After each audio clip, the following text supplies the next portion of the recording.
ॐ सहना भवतु सहनौ भुनक्तु सह वीर्यं करवावहै तेजस्विनावधीतमस्तु मा विद्विषावहै। ॐ शांति शांति शांति। सांख्य दर्शन के 5वें अध्याय का पाठ चल रहा है और मुक्ति का प्रसंग चल रहा है कि मुक्ति में जब जाते हैं तो कैसा लगता है। फिर आगे बात कही कि कैसा हो जाना मुक्ति है। क्या शून्य हो जाना मुक्ति है? क्या अपने अस्तित्व को समाप्त कर देना मुक्ति है? क्या ब्रह्म में लीन हो जाना मुक्ति है? जो अनेक प्रकार की मान्यताएं समाज में चलती हैं, उन मान्यताओं के विषय में सांख्यकार ने कहा, अपना पक्ष रखा कि इस प्रकार की मुक्तियां नहीं हैं। तो अब उसी प्रसंग में एक सूत्र है, सूत्र संख्या 82। न अणिमादि योगो अपि अवश्यम भावित्वाद उच्छित्ति इतर योगवत। अणिमा आदि सिद्धियों का प्राप्त होना भी मुक्ति नहीं है, इनका विनाश भी अवश्य ही होने से संयोग और वियोग के समान। सिद्धियों की चर्चा बहुत आती है, योग दर्शन में सिद्धियों की चर्चा आती है, सांख्य में भी ये सिद्धियों का संकेत किया गया है। ये जो सिद्धियां हैं ये गिफ्ट होता है योगी के लिए, समाधिस्थ के लिए, साधक के लिए ये गिफ्ट होता है। ये गिफ्ट ऐसा है जो श्रेय मार्ग पर लेकर के भी जा सकता है और प्रेय मार्ग पर भी लेकर के जा सकता है। ये गिफ्ट ऐसा है, ये उपहार, ये पारितोषिक ऐसा है कि उस योगाभ्यासी का उत्थान भी करा सकता है और पतन भी करा सकता है। और ऐसे उपहार उपनिषदों में किसके समक्ष आए? नचिकेता के समक्ष आए। और उपहार देने वाले कौन थे? यमाचार्य। उन्होंने क्या कहा कि अध्यात्म की उच्च गहराइयों को जानने में क्यों ही बुद्धि का व्यायाम कराते हो? अरे क्या करोगे जान करके मृत्यु के बाद क्या होगा? अरे 100 वर्ष का आयुष्य ले ले, बहुत सारी स्त्रियां ले ले, धन धान्य ले ले, घोड़े ले ले, दासियां ले ले, सेविकाएं ले ले और आनंद कर। इस विषय के पीछे मत पड़ कि मृत्यु के बाद क्या होगा। तो ये जो सिद्धियां हैं, अणिमा, लघिमा, ये अन्य 8 प्रकार की जो सिद्धियां हैं, ये सिद्धियां भी गिफ्ट होती हैं। जब व्यक्ति साधना करता है, समाधि के लिए अभ्यास करता है, अष्टांग योग का अनुष्ठान करता है, तो बीच में ये सिद्धियों का मार्ग आता है। अब व्यक्ति जब सिद्धियों के मार्ग पर जाता है और उसका रसास्वादन करता है, चखता है, तो उसमें ही फंस जाता है। वो एक भयंकर ब्लंडर भंवर है, ऐसा भंवर कि जिसमें अगर व्यक्ति वो साधक फंस गया तो वो ब्रह्म की ओर कभी नहीं जा पाएगा। और ब्रह्म की ओर नहीं जाएगा तो उसे क्या कहा जाएगा? उसे कहा जाता है शास्त्रीय भाषा में योग भ्रष्ट। वो योग से भ्रष्ट हो जाएगा। तो ये जो सिद्धियां हैं, इन सिद्धियों को प्राप्त करने में परिश्रम साधक को नहीं लगाना चाहिए। अब सिद्धियां कैसी हैं, सिद्धियों को समझें। यानी एक मान्यता थी कि क्या सिद्धियों को प्राप्त कर लेना मुक्ति है, तो उसके विषय में कह रहे हैं कि अणिमा में योगी छोटा हो जाता है, लघिमा में हल्का हो जाता है, महिमा में लंबा चौड़ा हो जाता है। प्राप्ति का मतलब होता है किसी वस्तु को प्राप्त कर लेना, सारी इच्छाओं को पूरी कर लेना, भूत और भौतिक पदार्थों को अपने वश में कर लेना, सब भौतिक पदार्थों का मालिक हो जाना, स्वेच्छा से आवागमन करना, ये सिद्धियां आती हैं। इन सिद्धियों की चर्चा पुराणों में बहुत आती है। स्वेच्छा से आवागमन करने के लिए किनको स्वीकारा गया है? देवर्षि नारद को स्वीकारा गया है कि उनको पास ये जो है सिद्धि थी कि वो कहीं पर भी क्षण भर में भी अपना स्थान परिवर्तन कर देते थे। अष्ट सिद्धि नवनिधि के दाता तुलसीदास जी ने छंद लिखा था, उसमें ये बातें हनुमान जी के लिए भी आती हैं। जब हम रामचरितमानस को पढ़ते हैं, वाल्मीकि रामायण नहीं, रामचरितमानस को पढ़ते हैं, और रामानंद सागर जी ने जिस प्रकार से उसका फिल्मांकन किया, तो वहाँ पर उनको अणिमा, लघिमा, महिमा, ये जो सिद्धियाँ दिखाई गई हैं कि हनुमान जी छोटे हो जाते हैं, हनुमान जी बहुत विशाल हो जाते हैं, वो उड़ने लग जाते हैं, आदि आदि ये सारी चर्चाएं हैं। फिर कुछ हमारे भक्त मंडली के भक्तमाल की कथाएं हैं, अन्य अन्य चीज़ें हैं। वहाँ पर ये दिखाया गया कि योगी जो है आकाश में उड़ रहा है, पानी पर चल रहा है, ऐसी ऐसी कई प्रकार की बातें चलती चली आई हैं। इन सिद्धियों को लेकर के मतभेद विद्वानों में परस्पर है, क्योंकि वो सोचते हैं व्यक्ति कैसे ही उड़ जाएगा, व्यक्ति कैसे आकार को छोटा कर लेगा, कैसे व्यक्ति का आकार बढ़ जाएगा, कैसे व्यक्ति पानी के ऊपर चल पड़ेगा, ठीक है ना, कैसे व्यक्ति अदृश्य हो जाएगा। क्योंकि इन प्रश्नों के उत्तर तार्किक दृष्टि से और वैज्ञानिक दृष्टि से मिलते नहीं हैं। इसलिए इन सिद्धियों को बहुत सारे विद्वान परीक्षा कोटि में रखते हैं, अथवा ये कहते हैं कि ये प्रक्षिप्त हैं या विचारणीय हैं, या इनके कुछ अन्य अर्थ हो सकते हैं। तो अन्य अर्थ का हेतु इसलिए लगा लिया जाता है कि जैसे मैंने पूर्व में कहा कि वैदिक संस्कृत और लौकिक संस्कृत, ठीक है ना। अब शब्द रचना क्या है वैदिक संस्कृत की, और हम उसके भाव क्या निकाल रहे हैं लौकिक संस्कृत के अनुसार। तो लौकिक संस्कृत के अनुसार जब अर्थ निकालेंगे तो वो अर्थ ऐसे होंगे जो हृदयग्राही नहीं होंगे। यानी मेरी हाइट 5.10 है, तो मैं कैसे 10 इंच का हो जाऊंगा, या मैं कैसे ही 10 फीट का हो जाऊंगा। ये फ्लेक्सिबल हो पाना किसी भी शरीर के लिए संभव नहीं है। इनविजिबल, अदृश्य में कैसे ही हो जाऊंगा, हल्का कैसे ही हो जाऊंगा, ये सारी चीज़ें विज्ञान से सिद्ध तो नहीं होती। तो अगर इनके सीधे सीधे ये अर्थ निकाले तो ये अर्थ तो घटते नहीं हैं। तो वैदिक संस्कृत है, हो सकता है इसके कुछ और गूढ़ अर्थ रहे हों, पर सिद्धियों की चर्चा हो रही है तो सिद्धियों को समझें। मैंने इसमें अपना मंतव्य प्रस्तुत कर दिया, क्योंकि आपके अंदर इसका लेकर के उहा तो उठेगी ही कि एक व्यक्ति ने 10 वर्ष तक इस बात का अभ्यास किया कि वो पानी के ऊपर चलेगा। तो आपने अपने जीवन के कितने वर्ष लगा दिए? 10 वर्ष लगा दिए। और पानी पर चल करके कहाँ जाना था, कितना दूर जाना था, ये बताओ। वो तो आप जहाज में बैठ करके चले जाओगे ना। थोड़ा सा पैसा खर्च करो, टिकट बुक करो, और किस पानी पर, किस नदी में, किस तालाब में, और किस बांध में, किस डैम में आपको घूमना है, आप घूम सकते हैं। इंस्ट्रूमेंट उपलब्ध है, उसके लिए अपने 10 वर्ष क्यों खराब करने? क्योंकि नाव में बैठा हुआ व्यक्ति भी यात्रा करेगा और पानी के ऊपर चल करके ही व्यक्ति यात्रा करेगा। एक दूसरी बात आती है कि व्यक्ति उड़ जाए। अब उड़ने के लिए मान लीजिए आपने 10-20 वर्ष खर्च कर दिए, तो आपका इतना समय तो चला गया। भाई उड़ना है तो कैसे उड़ना है बताओ। हवाई जहाज में बैठ जाओ, हेलीकॉप्टर में बैठ जाओ, पैराशूट में बैठ जाओ, और आजकल चीन के लोग ऐसे ऐसे यंत्र उपकरण बनाने लग गए हैं कि आप चोटी पर चले जाओ और पंख लगा लो और उड़ जाओ, तो थोड़ी देर तक आप उड़ ही सकते हो। तो कुछ पैसा खर्च करके आप उड़ भी सकते हैं, कुछ पैसा खर्च करके आप पानी पर यात्रा कर सकते हैं। ना केवल आप अकेले यात्रा कर सकते हैं, बल्कि पूरे अपने गांव को भी यात्रा करा सकते हैं पानी पर, जहाज में बैठ जावे, ठीक है ना। तो इन बातों में कुछ सेंस अभी लगता नहीं है, कितना वास्तविकता है क्या है वो अपने आप में शोध का विषय है। तो लोग क्या मान लेते हैं कि अगर सिद्धि मिल गई है मतलब मुक्ति प्राप्त हो गई है, यही मुक्ति है। तो जिनके विषय में चर्चा है कि जो लोग योग भ्रष्ट हो जाते हैं, तो योग भ्रष्ट क्यों हो रहे हैं कि वो आए इस ओर, अध्यात्म की ओर आए, अध्यात्म की ओर आए, तपस्या उनकी बढ़ी, साधना उनकी बढ़ी, तो धीरे धीरे उनकी प्रसिद्धि उनके शिष्यों के द्वारा जन सामान्य की ओर गई। अब लोगों ने बुलाया कि परम पूज्य धर्म धुरंधर श्री श्री 1008 महाराज हैं, इनका आशीर्वाद लेना चाहिए, इनकी चरण रज लेना चाहिए, ठीक है, इनके हाथ से कुछ उपहार लेना चाहिए, कुछ माला मिल जावे, कुछ पंचामृत मिल जावे, चरणामृत मिल जावे, इनका आशीर्वाद मिल जावे।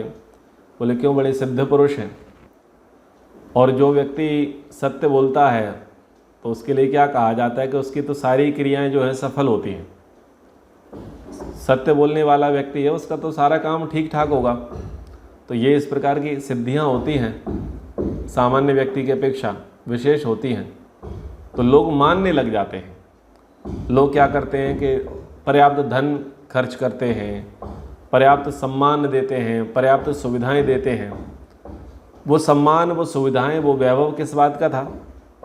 उस तपस्या का था, उस सिद्धि का था, उस प्राप्ति का था जो उन्होंने किया था। अब व्यक्ति को, जैसे मैंने कहा कि या तो ये सिद्धियां उसको श्रेय मार्ग की ओर लेकर के जाएंगी या प्रेम मार्ग की ओर लेकर के जाएंगी, या तो उसका उत्थान करेंगी या उसका पतन करेंगी। जैसे वेद में एक मंत्र है, ओम व्रतेन दीक्षा मापनोति दीक्षापनोति दक्षिणाम दक्षिणाम श्रद्धा मापनोति श्रद्धाम सत्यम आपते चा। तो वहाँ दक्षिणा और श्रद्धा की चर्चा है, व्रत की है, दीक्षा की है, दक्षिणा और श्रद्धा की चर्चा मैं आपको बताता हूँ। दक्षिणा यानी आप दीक्षित हो जाना, आपको कुछ प्राप्त हो जाना। तो जब आपको कुछ प्राप्त होने लग जाए, आपकी योग्यता के आधार पर आपको कुछ प्राप्त होने लग जाए, तो आपको श्रद्धा उस पर रखनी है। किस पर? दक्षिणा पर नहीं, आपको अपनी दीक्षा पर श्रद्धा रखनी है। अगर दीक्षा पर आप श्रद्धा रखेंगे तो आपकी उन्नति हो जाएगी, आप सत्य को प्राप्त कर लेंगे। और यदि आपकी श्रद्धा दक्षिणा पर हुई तो आप सत्य को प्राप्त नहीं कर सकते।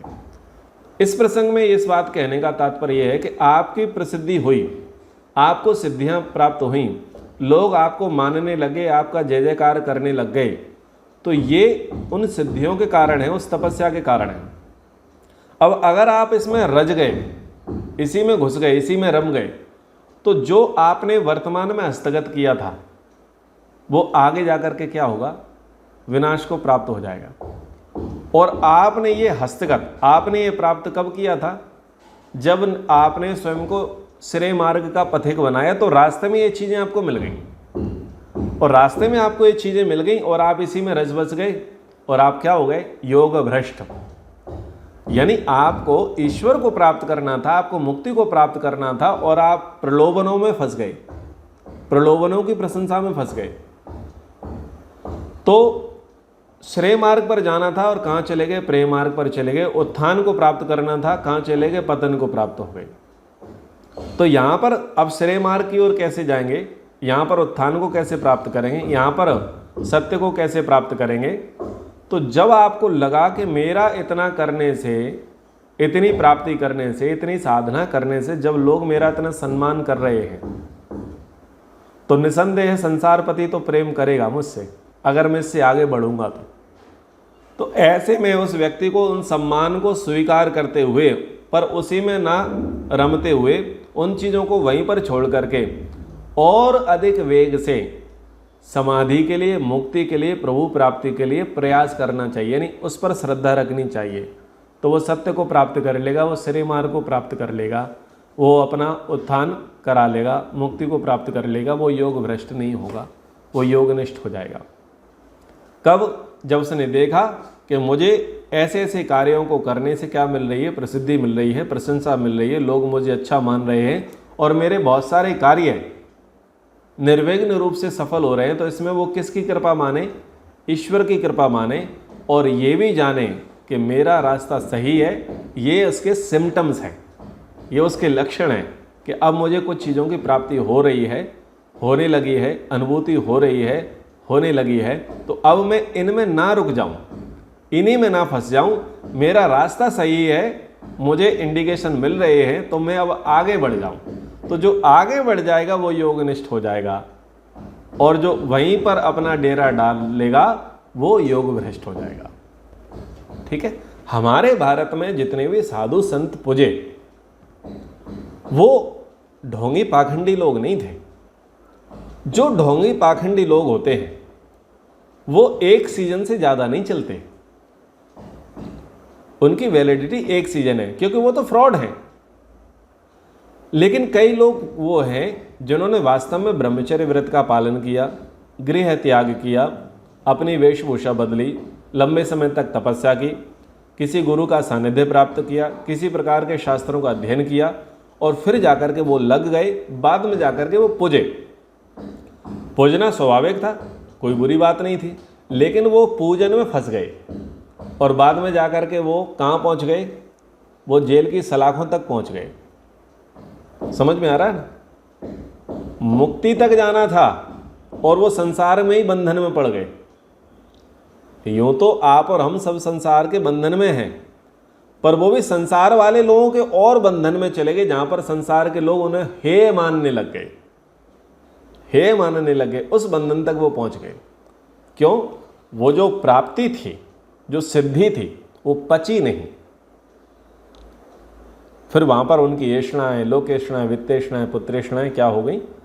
अत्यधिक प्रकट हो गई और उससे बिगाड़ खाता हो गया।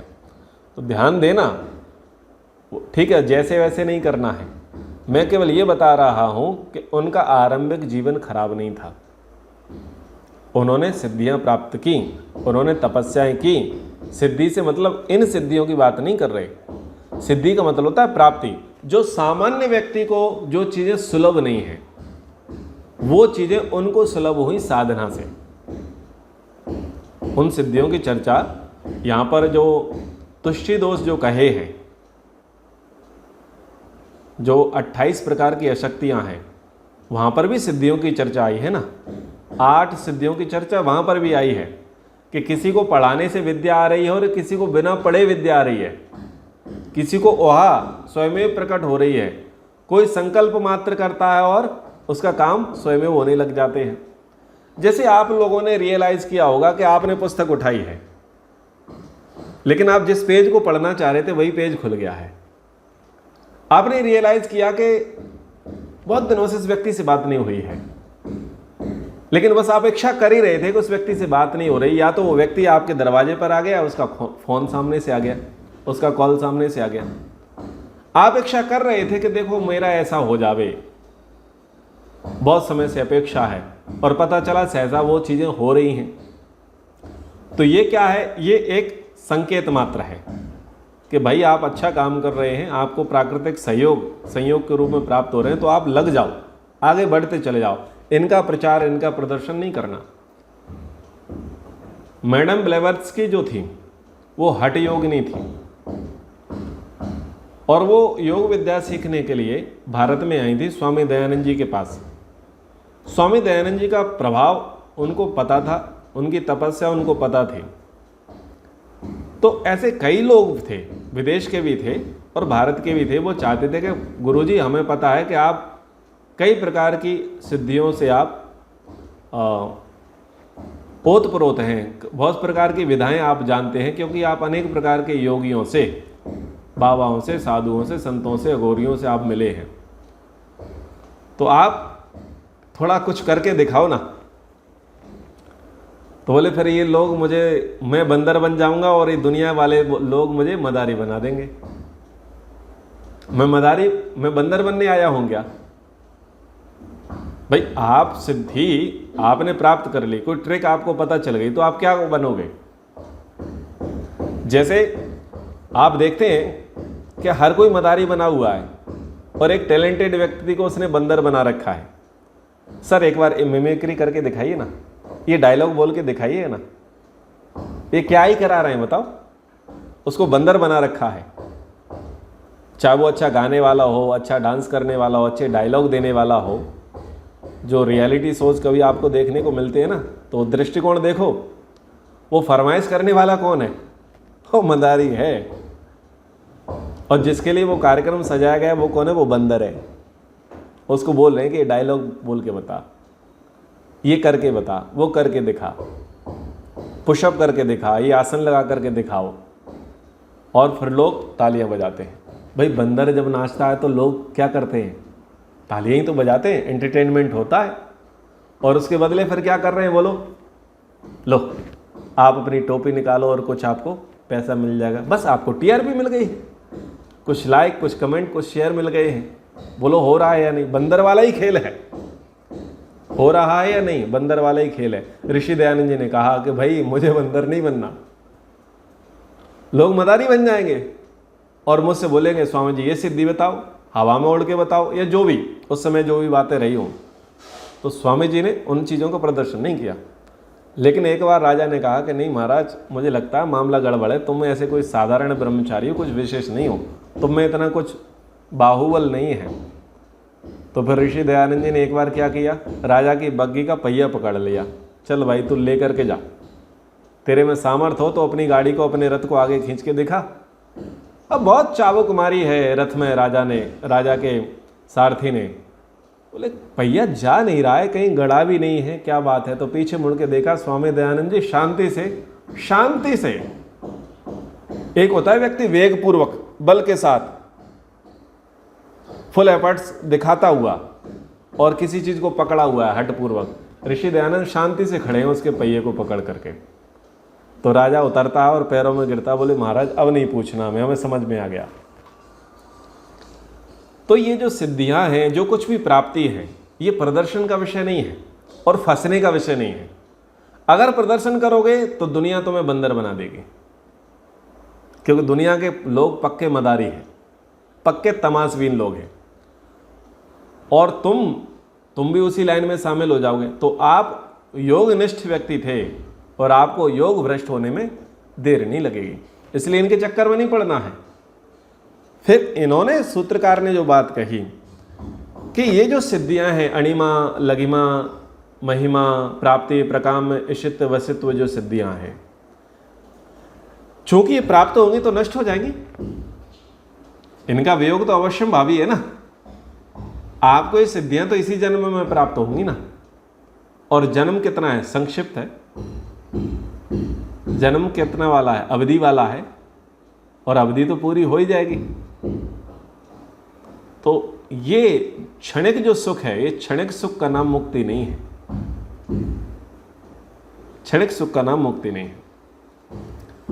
तो अब वो कह रहे हैं कि चलो ठीक है, ये सिद्धियां प्राप्त हो जाना, सिद्धियों की सिद्धि हो जाना मुक्ति नहीं है, तो कोई दूसरी चीज मुक्ति मान लेते हैं। न इंद्रादि पद योगो अपि तद्वत, इंद्र बृहस्पति आदि पद की प्राप्ति हो जाना भी मुक्ति नहीं, संयोग और वियोग के समान। बोले मान लेते हैं कि ये सिद्ध पुरुष बनना मुक्ति का लक्षण नहीं है, मुक्ति की प्राप्ति नहीं है। तो ये जो पद हैं, बड़े बड़े पद हैं, इंद्र का पद है, बृहस्पति का पद है, ब्रह्मा का पद है, ठीक है, तो ऐसे से बड़े पद मिल जाना मुक्ति हो ना? बड़े बड़े पद मिल जाना भी मुक्ति नहीं है, संयोग और वियोग के समान। अब हमने क्या किया कि बड़े बड़े पद दे करके और उसको क्या बना दिया? भगवान बना दिया। सांख्यकार की बुद्धि कितनी गजब है, तीक्ष्ण है। हमें समझा रहे हैं कि यदि कोई सिद्ध पुरुष हो जावे, कोई योगी हो जावे, कोई महान व्यक्ति हो जावे और बड़े पद वाला भी हो जावे, तो भाई वो भक्त ही है, उसे भगवान मत बना देना। और हमने क्या किया? उन भक्तों को क्या बना दिया? भगवान बना दिया। और भगवान बना करके हमने दोनों के साथ एक प्रकार से अन्याय कर दिया। एक भक्त के साथ अन्याय कर दिया, दूसरा भगवान के साथ अन्याय कर दिया। क्योंकि भगवान के स्थान पर हमने दूसरे व्यक्ति को पूज लिया, उसको भगवान बना लिया, उसमें भगवान बुद्धि रख ली, तो ये हमने मूर्खता का कार्य किया। और जो भक्त था उसको भगवान बना दिया, तो उसके खिलाफ भी हमने अपनी मूर्खता बुद्धि रख ली। तो अपनी मूर्खता बुद्धि ना रखें, ना अपनी मूर्खता बुद्धि उसके विषय में रखें, ना ये सोचें कि किसी पद विशेष को मिल जाना, किसी पद विशेष की प्राप्ति हो जाना क्या है? मुक्ति है। जैसे इंद्र और बृहस्पति, क्यों? बोले इनका भी संयोग है, इनका भी वियोग है। जो चीज़ प्राप्त हुई है वो कालांतर में नष्ट हो जाएंगे। तो कह रहे इंद्र तो वह है जिसकी इंद्रियां पहचान के लक्षण है, वह जीवात्मा है जिसको मैं नाम से बोला जाता है। तो अब एक दूसरा प्रसंग शुरू कर रहे हैं। बोले इंद्र कौन है? इंद्र कौन है? जो इंद्रियों वाला है जी, या जो इंद्रियों का स्वामी है, वो इंद्र है। और वो तो हम पहले से ही, उसके लिए सिद्धि की आवश्यकता क्या है? आप अपने आप को इंद्र बोल सकते हैं,